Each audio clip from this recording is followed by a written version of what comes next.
The diplomatic chamber fell silent as Commander Vekris of the Galactic Enforcement Division stared at the data pad in his four-fingered hand.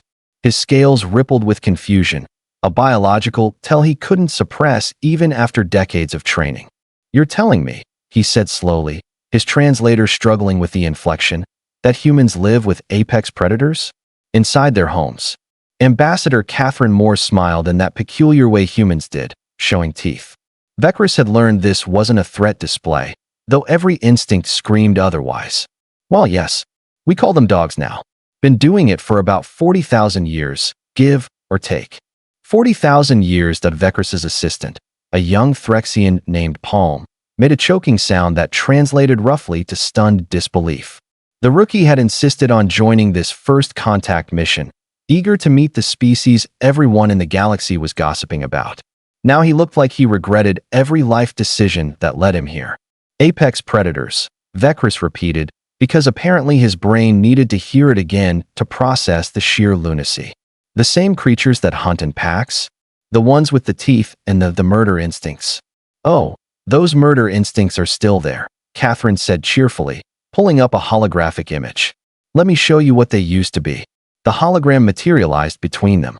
A gray beast with yellow eyes stared out from the display, caught mid-snarl.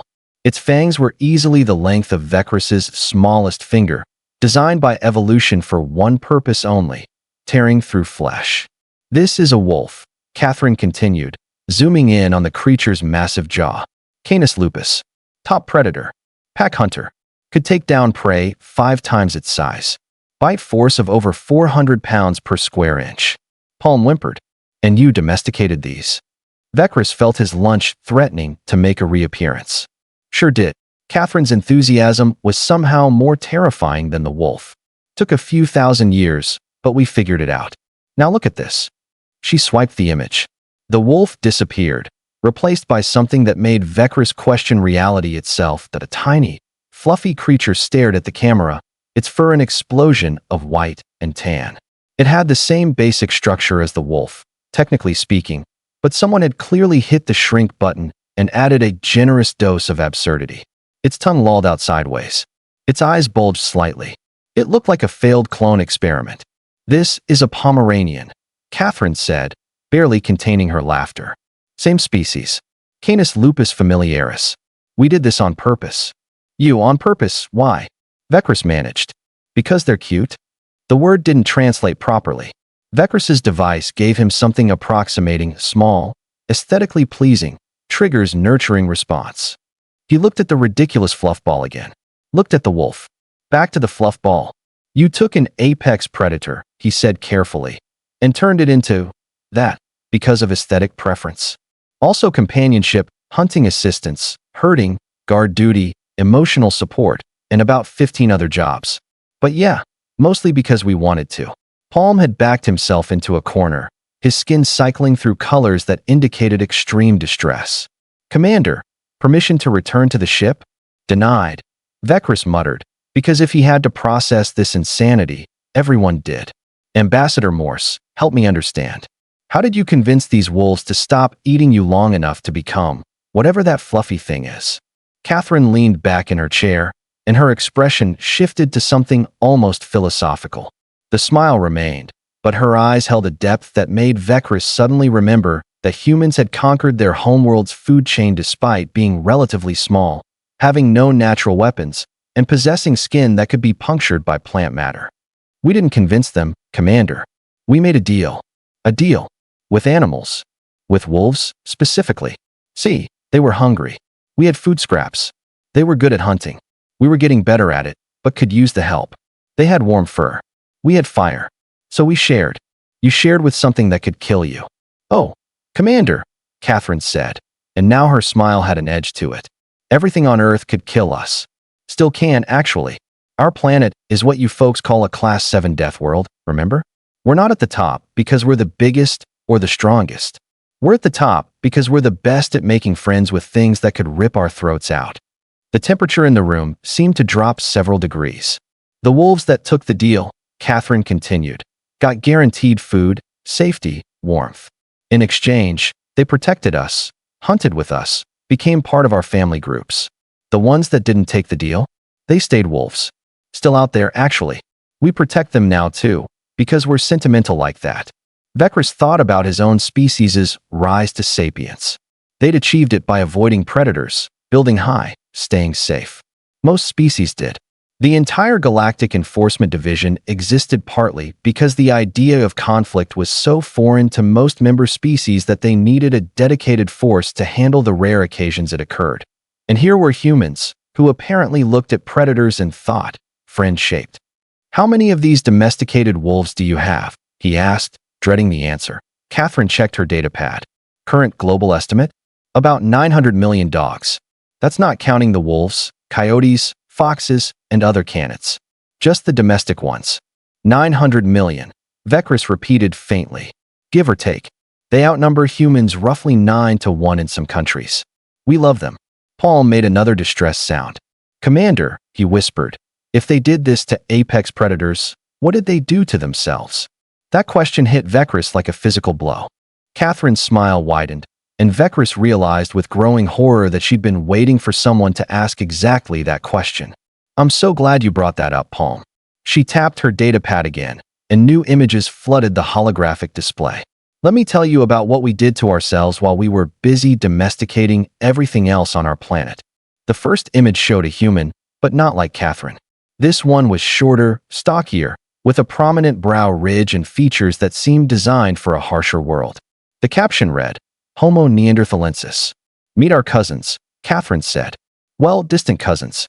We shared a planet with them for thousands of years. They were stronger than us, had bigger brains, better adapted to cold climates. They should have outlasted us, honestly. What happened to them?" Vekris asked, though part of him didn't want to know. "We absorbed them." Katherine's tone was matter-of-fact, clinical. "Interbred with them. Most modern humans carry about 2% Neanderthal DNA. They didn't go extinct. They became us. We didn't fight them off or outcompete them in some dramatic war. We just merged." Palm's color cycle was now flashing patterns Vekris had never seen before, possibly inventing new expressions of fear. "There were others too," Katherine continued, swiping through images. "Denisovans, Homo erectus, Homo heidelbergensis, all different branches of humanity, all mixing together over hundreds of thousands of years. We spent our entire evolution refusing to stay in neat categories. But that's not the interesting part," she said, and Vekris wanted to argue that it was plenty interesting, terrifying even. "The interesting part is what we did to our own bodies through sheer stubbornness." A new image appeared, showing a chart of human athletic records over time. The numbers climbed steadily upward, defying what should have been biological plateaus. "We decided we didn't run fast enough, so we trained until we could run 100 miles without stopping. Decided we weren't strong enough, so we invented exercises to tear our muscles down and build them back stronger. We looked at our own biological limitations and said, no thanks, we'll just ignore those." Vekris studied the data. "You damage yourselves on purpose to become stronger? Every single day in gyms across Earth. We call it working out. It's recreational. Recreational self-harm," Palm whispered. "We also trained our brains," Katherine said, ignoring the commentary. "Learned to control our heart rates, our pain responses, our fear reactions. Meditation, biofeedback, exposure therapy. If our bodies said no, we taught them to say yes." She pulled up another image, this one showing a human suspended in ice water, smiling.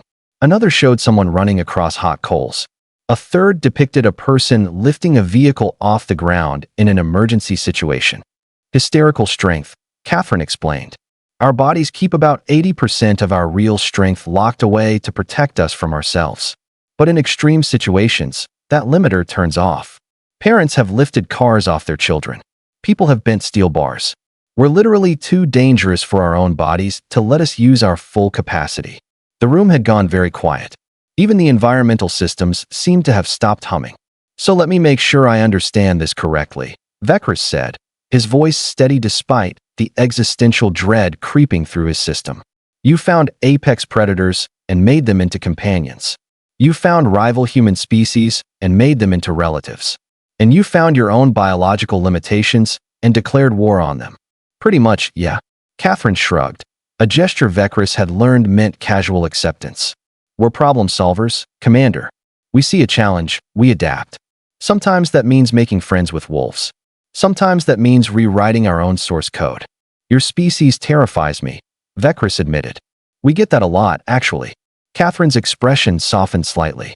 But here's the thing you need to understand about humans, Commander. Everything I just told you, we did it because we're fundamentally cooperative. We didn't conquer Earth alone. We did it by making alliances, by adapting, by turning enemies into friends and obstacles into opportunities.